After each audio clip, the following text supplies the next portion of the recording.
One of the most helpful emotional tools, specifically for emotional regulation, is something called the emotional ladder. And I was talking about this with my client today.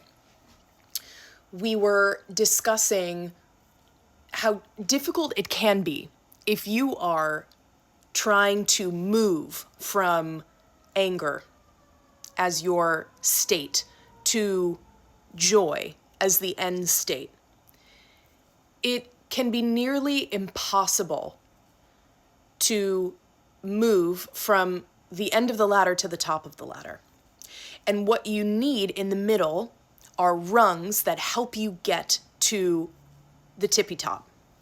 So what that can look like for someone who is, for example, experiencing deep sadness, grief, debilitating fear, depression, etc., is maybe to move into neutrality.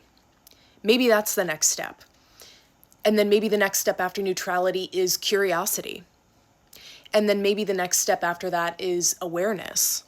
And then maybe the next step after that is hope. And then maybe the next step after that is joy. But what I'm getting at is that you can't get to the top of the ladder without experiencing the rungs in the middle. So instead of asking yourself, how do I feel absolutely amazing right now?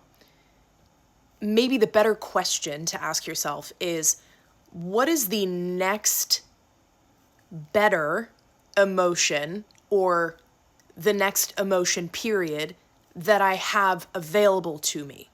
And that question alone can shift your entire state. Because progress emotionally is not about how quickly you can move to the top of the ladder, but more so about moving simply one rung up.